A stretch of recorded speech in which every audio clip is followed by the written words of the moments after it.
ओम शांति। 26 जुलाई 2024 के ईश्वरीय महावाक्य हैं। बाबा कहते, मीठे बच्चे, यह अनादि ड्रामा फिरता ही रहता है, टिक टिक होती रहती है। इसमें एक का पार्ट ना मिले दूसरे से।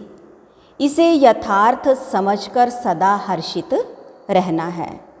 प्रश्न है, किस युक्ति से तुम सिद्ध कर बता सकते हो कि भगवान आ चुका है? उत्तर है, किसी को सीधा नहीं कहना है कि भगवान आया हुआ है। ऐसा कहेंगे तो लोग हंसी उड़ाएंगे, टीका करेंगे, क्योंकि आजकल अपने को भगवान कहलाने वाले बहुत हैं।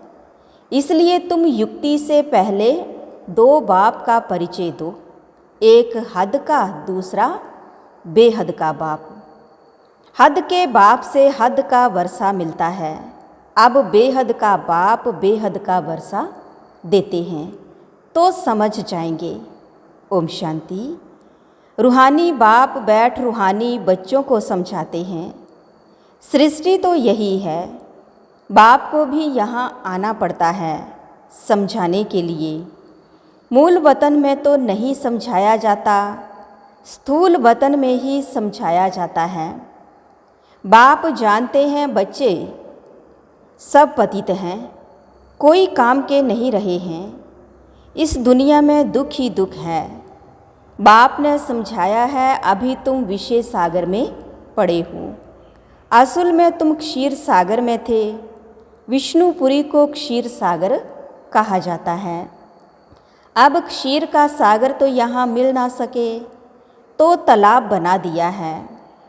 वहाँ तो कहते हैं दूध की नदियाँ बहती थी। गायें भी वहाँ की फर्स्ट क्लास नामी ग्रामी हैं। यहाँ तो मनुष्य भी बीमार हो पड़ते हैं। वहाँ तो गायें भी कभी बीमार नहीं पड़ती, फर्स्ट क्लास होती हैं। जानवर आदि कोई बीमार नहीं होते। यहाँ और वहाँ में बहुत फ़र्क है। यह बाप ही आकर बताते हैं। दुनिया में दूसरा कोई जानता नहीं।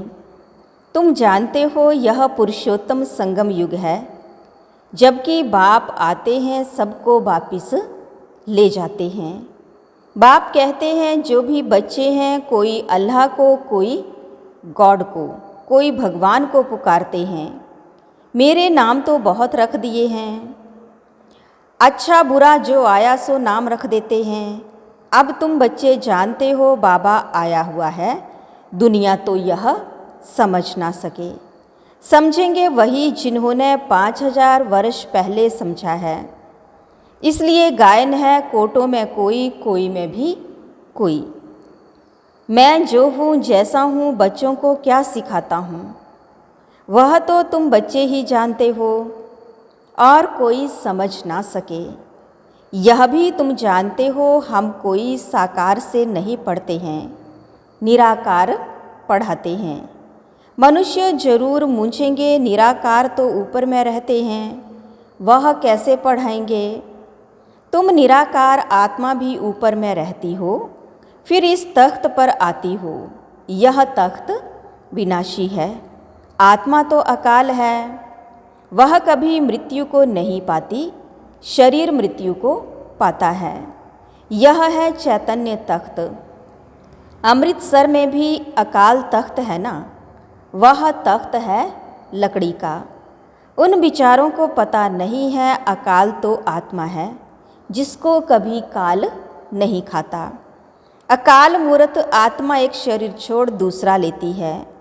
उनको भी रथ तो चाहिए ना।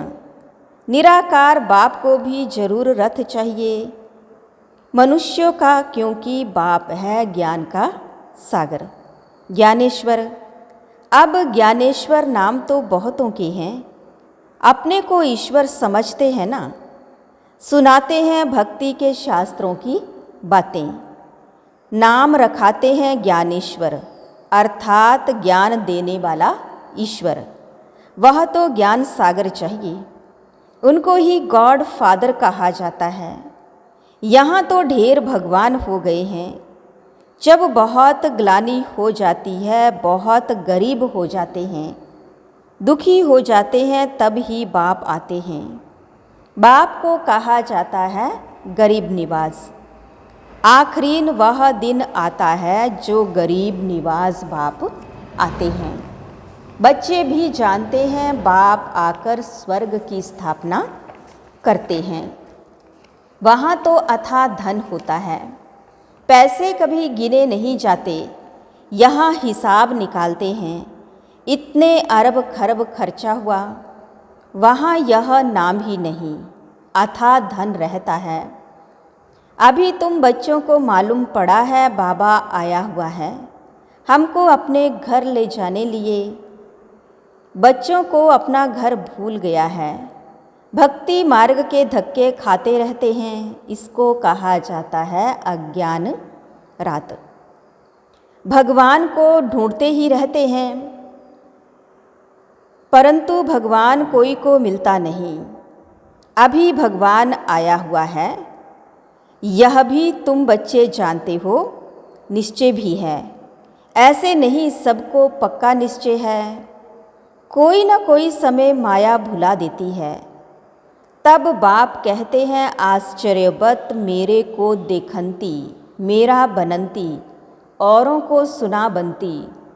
अहो माया तुम कितनी ज़बरदस्त हो, जो फिर भागंती करा देती हो। भागंती तो ढेर होते हैं, फारकती देवंती हो जाते हैं। फिर वह कहाँ जाकर जन्म लेंगे, बहुत हल्का जन्म पाएंगे। इम्तिहान में नापास हो पड़ते हैं। यह है मनुष्य से देवता बनने का इम्तिहान। बाप ऐसे तो नहीं कहेंगे कि सब नारायण बनेंगे, नहीं। जो अच्छा पुरुषार्थ करेंगे वे पदवी भी अच्छी पाएंगे। बाप समझ जाते हैं कौन अच्छे पुरुषार्थी हैं, जो औरों को भी मनुष्य से देवता बनाने का पुरुषार्थ कराते हैं, अर्थात बाप की पहचान देते हैं। आजकल अपोजिशन में कितने मनुष्य अपने को ही भगवान कहते रहते हैं। तुमको अबलाएं समझते हैं। अब उन्हों को कैसे समझाएं कि भगवान आया हुआ है। सीधा किसको कहेंगे भगवान आया है, तो ऐसे कभी मानेंगे नहीं। इसलिए समझाने की भी युक्ति चाहिए। ऐसे कभी किसी को कहना नहीं चाहिए कि भगवान आया हुआ है। उनको समझाना है तुम्हारे दो बाप हैं, एक है पारलौकिक बेहद का बाप, दूसरा लौकिक हद का बाप। अच्छी रीति परिचय देना चाहिए, जो समझें कि यह ठीक कहते हैं। बेहद के बाप से वर्षा कैसे मिलता है यह कोई नहीं जानते। वर्षा मिलता ही है बाप से, और कोई भी ऐसे कभी नहीं कहेंगे कि मनुष्यों को दो बाप होते हैं। तुम सिद्ध कर बतलाते हो। हद के लौकिक बाप से हद का वर्षा, और पारलौकिक बेहद बाप से बेहद अर्थात नई दुनिया का वर्षा मिलता है। नई दुनिया है स्वर्ग, सो तो जब बाप आए तब ही आकर देवे। वह बाप ही है नई सृष्टि का रचने वाला। बाकी तुम सिर्फ कहेंगे भगवान आया हुआ है तो कभी मानेंगे नहीं, और ही टीका करेंगे, सुनेंगे ही नहीं। सतयुग में तो समझाना नहीं होता, समझाना तब पड़ता है जब बाप आकर शिक्षा देते हैं। सुख में सिमरण कोई नहीं करते, दुख में सब करते हैं। तो उस पारलौकिक बाप को ही कहा जाता है दुख हरता सुख करता। दुख से लिबरेट कर गाइड बन फिर ले जाते हैं अपने घर स्वीट होम। उनको कहेंगे स्वीट साइलेंस होम। वहाँ हम कैसे जाएंगे यह कोई भी नहीं जानते। ना रचता ना रचना के आदि मध्य अंत को जानते हैं। तुम जानते हो हमको बाबा निर्वाण धाम ले जाने के लिए आए हुए हैं। सब आत्माओं को ले जाएंगे, एक को भी छोड़ेंगे नहीं। वह है आत्माओं का घर, यह है शरीर का घर। तो पहले पहले बाप का परिचय देना चाहिए। वह निराकार बाप है। उनको परम पिता भी कहा जाता है। परम पिता अक्षर राइट है और मीठा है। सिर्फ भगवान ईश्वर कहने से वर्षे की खुशबू नहीं आती है। तुम परम पिता को याद करते हो तो वर्षा मिलता है। बाप है ना, यह भी बच्चों को समझाया है। सतयुग है सुख धाम। स्वर्ग को शांति धाम नहीं कहेंगे। शांति धाम जहाँ आत्माएं रहती हैं, यह बिल्कुल पक्का करा लो। बाप कहते हैं, बच्चे तुमको यह वेद शास्त्र आदि पढ़ने से कुछ भी प्राप्ति नहीं होती है। शास्त्र पढ़ते ही हैं भगवान को पाने लिए।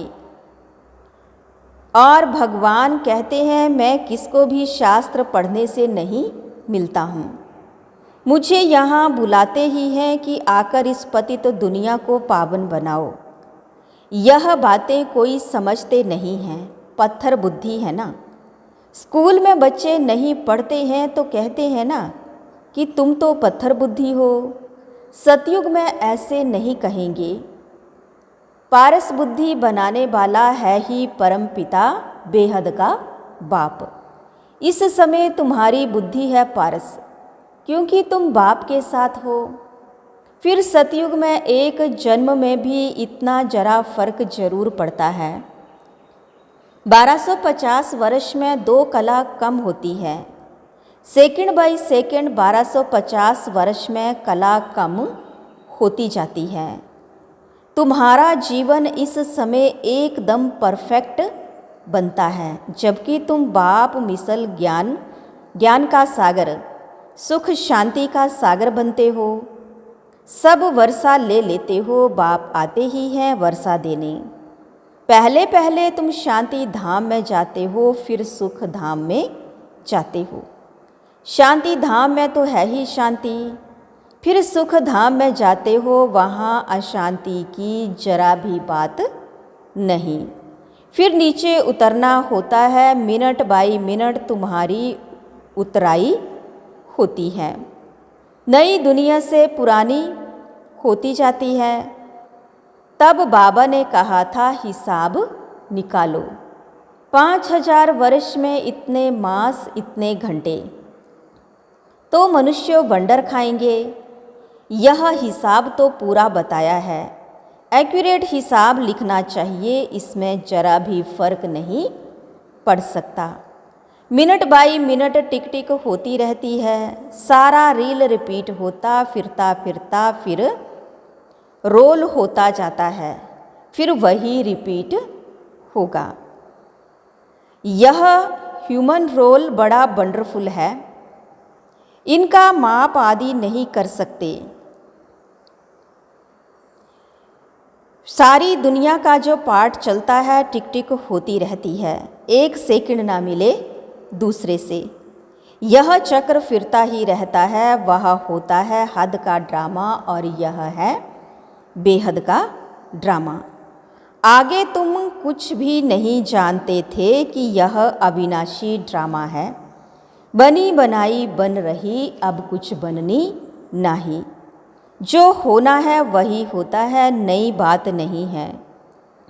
अनेक बार सेकंड बाई सेकंड यह ड्रामा रिपीट होता आया है और कोई यह बातें समझा ना सके। पहले पहले तो बाप का परिचय देना है। बेहद का बाप बेहद का वर्षा देते हैं। उनका नाम ही एक है, शिव। बाप कहते हैं, मैं आता ही तब हूँ जब अति धर्मग्लानि होती है। इसको कहा जाता है घोर कलयुग। यहाँ बहुत दुख है। कई हैं जो कहते हैं ऐसे घोर कलयुग में पवित्र कैसे रह सकते हैं, परंतु उन्हों को यह पता नहीं है कि पावन बनाने वाला कौन है। बाप ही संगम पर आकर पवित्र दुनिया स्थापन करते हैं। वहाँ स्त्री पुरुष दोनों पवित्र रहते हैं। यहाँ दोनों अपवित्र हैं। यह है ही अपवित्र दुनिया, वह है पवित्र दुनिया, स्वर्ग हेवन। यह है दोजख, नरक, हेल। तुम बच्चे समझ गए हो नंबरवार पुरुषार्थ अनुसार। समझाने में भी मेहनत है। गरीब झट समझ जाते हैं, दिन प्रतिदिन वृद्धि होती जाती है। फिर मकान भी इतना बड़ा चाहिए। इतने बच्चे आएंगे क्योंकि बाप तो अब कहाँ जाएगा नहीं। आगे तो बिगर कोई के कहे भी बाबा आपे ही चले जाते थे। अभी तो बच्चे यहाँ आते रहेंगे, ठंडी में भी आना पड़े, प्रोग्राम बनाना पड़े। फलाने फलाने समय पर आओ, फिर भीड़ नहीं होगी। सभी इकट्ठे एक ही समय तो आ ना सकें। बच्चे वृद्धि को पाते रहेंगे। यहाँ छोटे छोटे मकान बच्चे बनाते हैं, वहाँ तो ढेर महल मिलेंगे। यह तो तुम बच्चे जानते हो, पैसे सब मिट्टी में मिल जाएंगे। बहुत ऐसे करते हैं जो खड्डे खोद कर भी अंदर रख देते हैं। फिर या तो चोर ले जाते या फिर खड्डों में ही अंदर रह जाता है। फिर खेती खोदने समय धन निकल आता है। अब विनाश होगा, सब दब जाएगा, फिर वहाँ सब कुछ नया मिलेगा। बहुत ऐसे राजाओं के किले हैं जहाँ बहुत सामान दबा हुआ है। बड़े बड़े हीरे भी निकल आते हैं तो हजारों लाखों की आमदनी हो जाती है। ऐसे नहीं कि तुम स्वर्ग में खोद कर ऐसे कोई हीरे आदि निकालेंगे। नहीं, वहाँ तो हर चीज़ की खानियाँ आदि सब नई भरपूर हो जाएंगी। यहाँ कलराठी जमीन है तो ताकत ही नहीं है। बीज जो बोते हैं उनमें दम नहीं रहा है। कीचड़ पट्टी अशुद्ध चीज़ें बाबा ने कहा डाल देते हैं। वहाँ तो अशुद्ध चीज़ का कोई नाम नहीं होता। Everything is new. स्वर्ग का साक्षात्कार भी बच्चियाँ करके आती हैं। वहाँ की ब्यूटी ही नेचुरल है। अभी तुम बच्चे उस दुनिया में जाने का पुरुषार्थ कर रहे हो।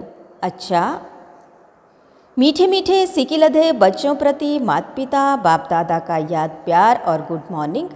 रूहानी बाप की रूहानी बच्चों को नमस्ते।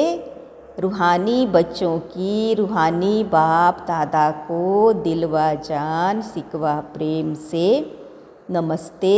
ओम शांति। धारणा के लिए मुख्य सार है। फर्स्ट पॉइंट है, इस समय ही बाप समान परफेक्ट बन पूरा वर्षा लेना है। बाप की सब शिक्षाओं को स्वयं में धारण कर उनके समान ज्ञान का सागर, शांति सुख का सागर बनना है। सेकंड पॉइंट है, बुद्धि को पारस बनाने के लिए पढ़ाई पर पूरा पूरा ध्यान देना है। निश्चय बुद्धि बन मनुष्य से देवता बनने का इम्तिहान पास करना है। आज का वरदान है, निश्चित विजय के नशे में रह, बाप की पदम गुणा मदद प्राप्त करने वाले मायाजीत भव। बाप की पदम गुणा मदद के पात्र बच्चे माया के वार को चैलेंज करते हैं कि आपका काम है आना और हमारा काम है विजय प्राप्त करना।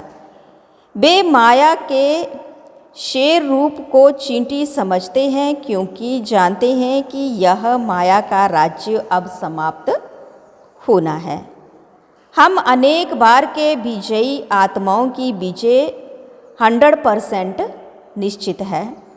यह निश्चित का नशा बाप की पदम गुणा मदद का अधिकार कराता है। इस नशे से सहज ही माया जीत बन जाते हो। स्लोगन है, संकल्प शक्ति को जमा कर स्व प्रति व विश्व प्रति इसका प्रयोग करो। संकल्प शक्ति को जमा कर स्व प्रति व विश्व प्रति इसका प्रयोग करो। आज बाबा ने कहा, मीठे बच्चे, यह अनादि ड्रामा फिरता ही रहता है, टिक टिक होती रहती है। इसमें एक का पार्ट ना मिले दूसरे से। इसे यथार्थ समझकर सदा हर्षित रहना है। ओम शांति।